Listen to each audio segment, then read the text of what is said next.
Hello and welcome to the Commander's Compass with Commander Girish Konkar. Today we are joined with a truly remarkable leader, someone who's a turnaround specialist and has transformed and shaped the destiny of global corporations. Beyond boardrooms and P&L statements, his life is a masterclass in the human element of leadership. Please welcome Mr. Deepak Bhatia, the founder, principal consultant and CEO of Parinamam Management Consultants. Hello, sir. And welcome to the Commander's Compass. Thank you. Thank you for having me here. Deepak sir, you have a very big reputation as a turnaround specialist. So in this style of leadership, what is it unique and what does it take to transform an organization?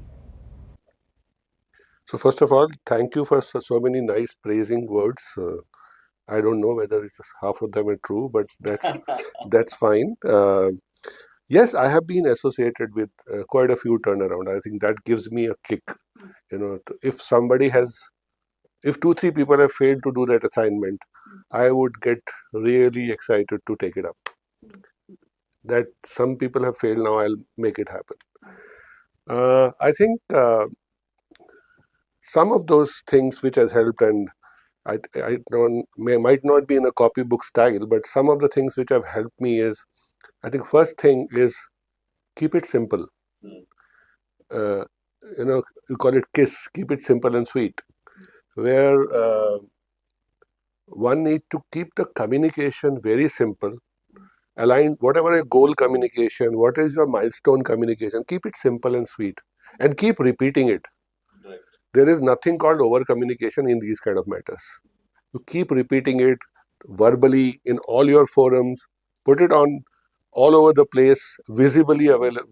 It should be seen by the team, and everybody should know these are the 5 things we are supposed to achieve, and keep it simple and keep repeating it. That's one. Possibly the second thing is have clearly defined goals and milestones. Goals are good, but milestones are even important. If you have time bound, suppose the goal is to achieve profitability turnaround in 1 year's time, but milestone would be possibly weekly, sometimes some of them could be daily, and some of them can be monthly or quarterly. So one, you may not be having to review on a daily basis, but some numbers should pop up on a daily basis, which you should see, and team should be aware that somebody is monitoring it.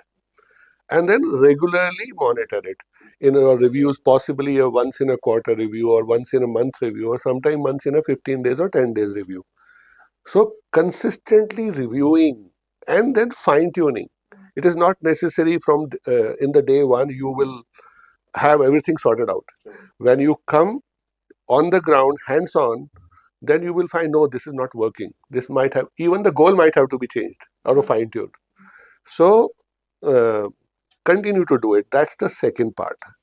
I think very important part is right people at the right place. I'll repeat, right people at the right place. Sometimes everybody brings some skill on the table. Some skill, and of course attitude is very, very important, but skills also are very important. So if you don't put the right person in the right place, the likelihood of success is less. Okay. And I would say the last but not the least, in my mind, as on this point of time, maybe some more point we'll add later, is something called WIFM. What is in it for me? If you don't address WIFM of every important team members, the likelihood of succeeding is less. Right. So you need to address that. So I think this is what comes to my mind at this point of time. So before coming to this turnaround specialist or turnaround part of this thing, and there will be something traits in you which you already had right from your early days that brought you to this level. I mean, anything you would like to tell us about those days? Very interesting. I might have to think, but I think this, never say die. Nothing is impossible kind of attitude was existing from the childhood days.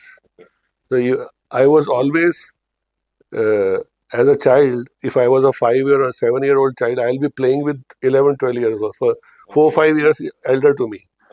and then they will be bullying me and all those things. But I'll have to make a point to make it happen. So possibly this gives me that difficult situations need to be handled and it will be done. So that confidence comes through this right from the childhood to say that take on bigger challenges and yeah, you'll fail in the bargain somewhere, but that's so be it. Possibly. I never thought about it from this angle. So, but now that you are asking me, I thought this would have been one thing. Right? So, as we are having this conversation about your childhood and how there are certain character traits that have shaped you as a person and definitely you as a leader as well. Over the years, you've also gone on to cultivate more of these skills, whether it's non-violent communication or whether it's your art of living practice. How has this also impacted your leadership style or your journey in the process? So I think they have played very important role.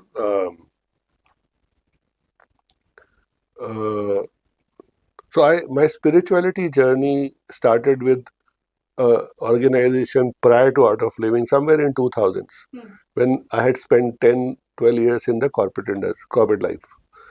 That was called Prasanna Trust. That's not mentioned in my CV. That was my spiritual journey starting. Okay. And then Art of Living came, and then 2014, 15, and 15 NVC came. In my mind, most of them have a common message, but it touches you at different places to make you different. And subconscious mind, you start behaving differently after some time. I think this tendency to achieve, passionate, I had this in this kind of trait that I was so passionate about my job and the goal and the focus. In the initial stage of my career, I was rubbing the people on the wrong side. Okay. The teams were not happy. The boss to bhagta hi rehta hai, and he's never happy, and whatever you do for him, etc. I think then this spiritual journey started.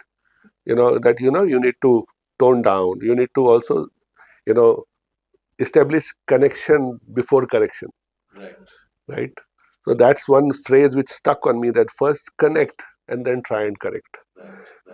Otherwise it will fail. So this particular, Art of Living, this particular thing, then NVC teaches you I think we'll talk about in detail later, but it teaches you that there is something called needs consciousness.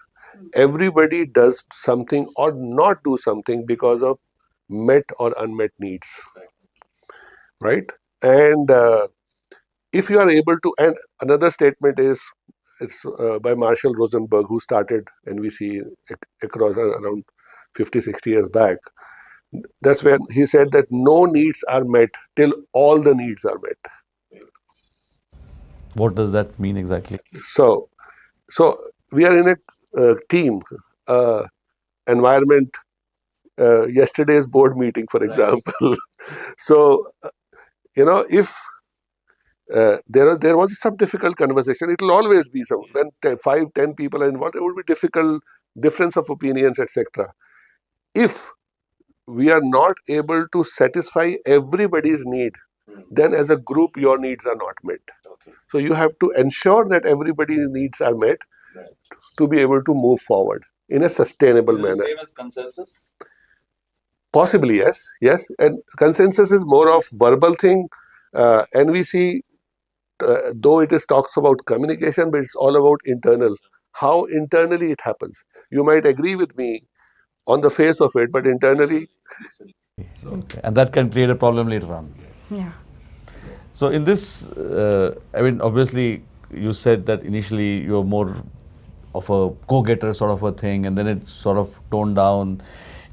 Any message you'd like to give to the younger viewers, especially who are sort of still in their leadership journey, finding their feet on various levels of leadership? So anything you'd like to tell them? I always love that, whatever mistakes I have done in my life, if I can tell others not to do the same mistake, that must be, I think this is clearly one. And that not that I stopped becoming the go-getter. I still am go-getter, but possibly I have more sensitivity towards others. I am concerned about what other person is going through.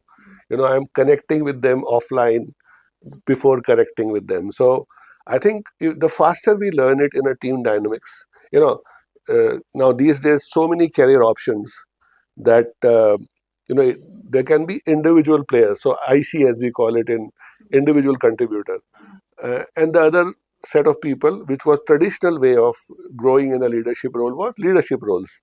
I would never be an individual contributor. I can never be. I'm as good as or as bad as my team.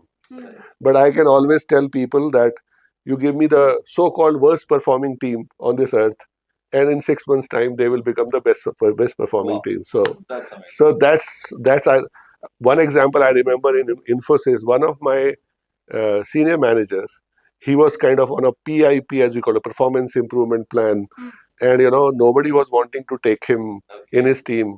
So my boss, and I joined recently, so my boss told me, I think he seems to be a good guy, you try to. And after 1 year he was rewarded as best manager. So I think these are some of the things which has come from experience.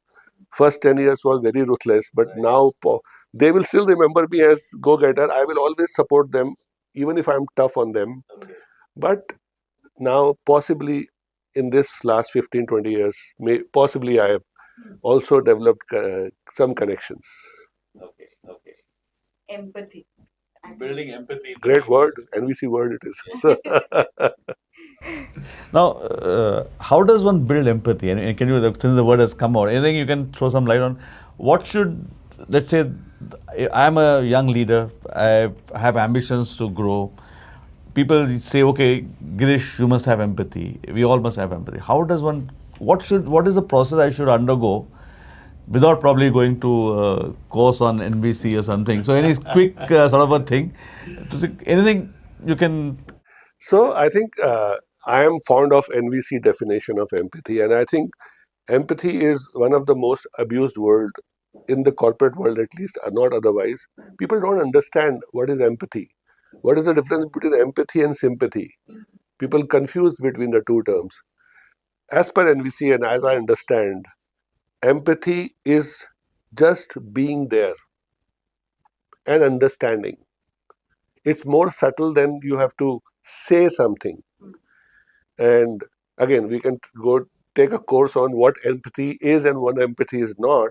But if you are going through something, and if I'm with you for those 5, 10, 20 minutes, depending on, and you are there, I don't have to say things to you. I just am there. I'm listening, and I'm there. That's all. You don't have to give solutions. Most of us have this tendency to give solution. Oh, this is the problem, do this. This is the problem, do this. Fix it. Yeah. So empathy is a 2-day workshop in NVC. So we can talk about it. But I think this is one of the good traits leaders can have.